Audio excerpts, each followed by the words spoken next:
What's up, everybody? I guess I should do a game theory video about Karnov's Revenge. We can do one of these a year, right? Remember, if you like the videos, like, sub, silly, comment, share, support the channel if you can. I appreciate it. Thanks, Super Chat, PayPal, Patreon. Super like the video, whatever. If you want to, it helps the channel. Today I want to talk about thinking about Karnov's Revenge again, since I just showed that recent video. I've talked about many times before. You want a game that has characters that are in the narrative of the game that actually teach you the game easily, are easily digestible. And that's why I always say this game right here, Super Turbo, and this is going to be a video just showing an example of fighter's history versus, a game like Street Fighter. Super Turbo is such an amazing game because every character has been proven to be effective at even the highest level, even 30 years later, right? And the characters are easily digestible. And you have the most powerful characters in the game all have these different play styles, but they're easy to understand. And you, as even if you're not playing it, you just as the person, the viewer, can appreciate and can watch it and can be like, wow, this is what this game is about. And I don't have to, maybe I don't like this one character that's winning right now, but there's another character that wins just as much, quotation marks, that is also very powerful and it's easy to understand. And that's why I want to show Karn's Revenge again, because Karn's Revenge is a game that I think is more interesting than it's given credit for. But I said before, Karn's Revenge fails because some of the most interesting things about the game are not always right out there in the narrative. They're not always easily digestible. And I think when you think about the powerful characters in the game, you think about a character like Zazzy. Zazzy is not an interesting character, right? Maybe Ray is an easily digestible character, but Ray doesn't show you why you should play Karn's Revenge, so to speak. He doesn't show you, because when you play a fighting game, you want, why would I play this fighting game over another fighting game? Ray doesn't look interesting, right? Lee doesn't look interesting, right? Gene doesn't look interesting, right? Karnov looks interesting though. And that's why you could actually say, well, there's one character, if you watch Karnov's Revenge, and then you do see he's in all the memes. Karnov is a character that is so wacky, he's almost a meme, right? And the way that Karnov is wacky is kind of easy to understand, because you're like, the balloon, oh my God, I can see the balloon is so good. I can understand why Karnov is probably a good character. It's easy to fathom. But he doesn't actually maybe necessarily show off the game as well as a character like I always say, Mizoguchi. And that's why I'm going to show Mizoguchi right here, right? So let's say we got Mizoguchi right here. And this is why I talk about a character that can show off the game. Because you got to remember, before I played Karnov's Revenge, which shout outs to people that still play Karn's Revenge and the Discord and all these other people. Guess what? You motherfuckers couldn't beat me without years without playing. So fuck you guys. You guys will never, dude. Sometimes I wonder, how long of a break should I take before these guys can actually beat me? It's been more years, right? So I don't know, but you got to remember, a character like Mizoguchi, I said before I played, right? Mizoguchi just doing his big combo was considered only a combo video, right? It wasn't until I played Mizoguchi that people like changed their tier list and started saying Mizoguchi was a good character, all this kind of stuff. Because until I showed that all those, just like not just a combo video, but linking off of stuff and aiming for dizzy spots was possible, that was not in the realm of being possible in the game before I did it, right? And of course, just I love talking shit about how shitty the people are at Karn's Revenge. And yes, it only took me a couple of weeks before people were like, oh my God, you're one of the best there is. And then just a little bit later, oh my God, you're the best in the world, blah, blah, blah. Anyway, but Mizoguchi, this is why I talk about showing off a game.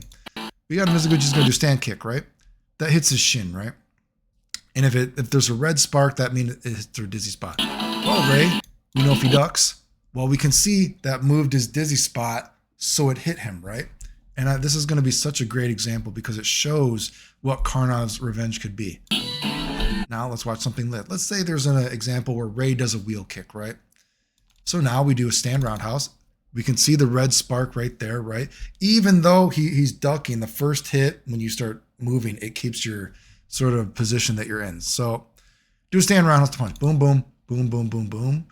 We see that stand kick right there. Boom, boom. Boom, we saw another hit of the elbow. So we could say that would be a dizzy combo, right? But we also know because you can jiggy and move your spots, we can actually move the dizzy spot, right? So let's watch this here. Ray does this. Boom. First hit, hit some red spot. Now watch this. Boom, boom, boom. Now I want you to look over here. Look where my commands are. Now for the next hit. Now we know normally when Ray stands up, that would hit his dizzy spot. However, if you have played Karnov's Revenge, you know you can actually move your dizzy spot and your sprite, right? So Ray, for the last hit, you see my command right there? Boom, I stand up. So for the first frame or whatever it is that you move your sprite, the dizzy spot won't actually move with you. So you saw there was no red spark, right? So boom, he moves right there. And now you see I press down, right? So now because my sprite is right there, I'm going to do this kick. Boom, there's no red spark. Even though normally if he was like that, that would have hit a dizzy spot. Now, DP, that's still going to hit one of the spots, but guess what? We just combined a whole fucking brain-shattering thing that is not in other fighting games. Mizoguchi can aim dizzy spots during his combo, but characters can also move their dizzy spot and their like hurt boxes and hit boxes. So watch this again, right? Normally we know this would be a dizzy, right? We see how that works. Boom. Now watch this in full motion again. Boom.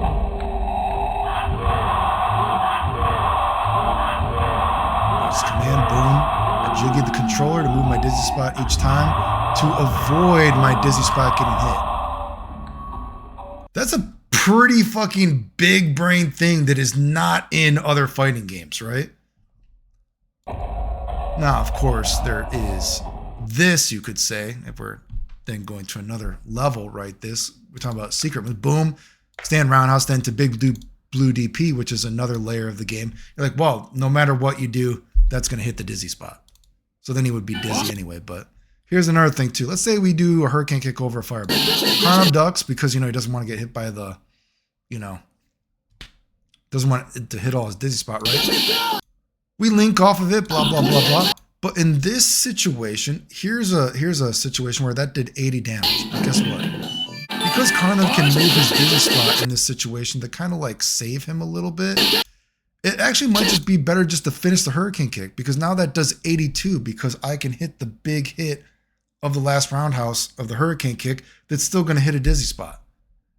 So there's like matchup knowledge here. Like, oh, so wait, Karnov in that situation, I wouldn't want to go for the link. If we have a character like, say, I'm versus Yummy, after, just say I'm fishing for a low. Hurricane kick, I link off here. I know I'm not close enough to hit a close, so I'll just, close fierce, so I'll just far fish this, right? 69. You get 69, Yummy, that's fair. Now we know in this situation, because we see where that would hit her dizzy spots, for her, maybe it's better to go for this. 91. However, it's an old game where not every character has the same hurt box, so actually from this position you could, versus her, you can link the big blue DP for even more like, whoa, you're like, I just want to say, like, that's why I say Karnov's Revenge is actually kind of Karnov's Revenge, I said this before, a deceptively skillful scrub-a-dub game. There's some pretty crazy shit in Karnov's Revenge, but the thing is, guess what? Not every character really shows that off. That's actually not easily digestible. Maybe if you've never played the game, you probably have never even seen that before. I mean, God, like I said, it wasn't even until I started doing this stuff that people even knew it was possible back in the day when I was younger, right? Which again, God, I love just rubbing it in how fucking bad I beat these Karnov's Revenge players. Jesus Christ. But anyway, unfortunately for Karnov's Revenge, Mizoguchi was not a character that's in the narrative of the game. And the most interesting stuff about Mizoguchi might be a little bit hard to digest, especially when he's not a character that you're going to see all the time, considering, the top 4, top 5 of, Ray, Zazzy, Lee, Karnov, and Gene, right? Those are kind of like the main wall of defense of the game that you're going to see a lot of time. And most of those characters, they don't teach you the game very well. And even if they don't teach you the game, they don't make the game look interesting. Like, what is the new perspective why I would play this game? Oh, yeah, I get you. There's dizzies, but okay. But when you see a character like Mizoguchi, you're like, whoa, aiming for dizzy spots. And the other opponent can try to move their dizzy spots while being comboed. And even Mizoguchi's Hurricane Kick combo, the links, you're like, whoa, for the time frame that this game came out, you're like, this is big brain shit. This is not in other games. But unfortunately, again, not really in the narrative of the game, generally speaking, to the casual audience. And that's where a game like Karnov's Revenge fails, that, it's a game that didn't have powerful characters. Not that Mizoguchi isn't good. He's a good character, but it's a game that doesn't have a good cast of characters that is easily digestible, right? And I've said that before. One of the things that I would change for Karnov's Revenge is trying to fiddle with the dizzy stuff to make it more nuanced, more interesting as well, that you might see special interactions in more matches like that. And I've talked about ways you could change dizzy to make it more interesting to a casual audience and a more competitive audience as well. But again, I just wanted to compare Fighter's History to Super Turbo. And that's not that I think Fighter's History is the most amazing game ever, because again, I think it's a pretty scrub-a-dub game. It's not like the best game ever, but it is a game that has a deceptive amount of skill to it, despite being scrub-a-dub.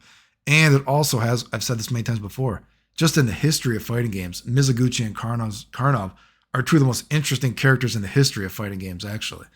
But, compared to Super Turbo, you think Super Turbo, you're like, wow, Super Turbo is a game that so easily digestible, and it's easily digestible for a casual audience, and it only gets more complex when you play, because then you see the nuances of it. Unlike, say, if we're to compare a game, say, like Street Fighter 6, Street Fighter 6 at face value, I would actually say Street Fighter 6 is a very complicated game if you were to just look at it, with all the different systems, all the different meter management, and all this kind of stuff. And you're like, whoa, this game, all the math numbers, heavy focus on frame data, it is not a easily digestible game, right? But then once you start to play it, you're like, oh, there's not a lot to the game, right? Like, but you need those cliff notes to actually like play, so to speak, right? It's like, oh God, what am I doing? But then you're like, oh, the game, there's not a lot of depth to it though, right? Because there's so much homogenization. Whereas Super Turbo is kind of like different, right? Super Turbo is more of an easy game to get into, right? It's easily digestible. Maybe the thing that might be keeping you from playing a game like Super Turbo is just maybe that there's harder commands or something like that. But even then, Super Turbo, there's Vega. Vega is a character that is effective at high level, that is not execution heavy, right? But does Vega win every tournament? No, right? Super Turbo is a game that is perhaps easier to get into, actually, but then once you play, there's more nuance to it. Street Fighter 6, you look at it and you're like, oh God, what the fuck am I doing? I got to learn this, there's this. But then you're like, oh God, it's not very deep though, actually, right? Does that make sense? Anyway, remember, if you like the videos, like, sub, silly comment, share, support the channel if you can. I appreciate it. Thanks. The end.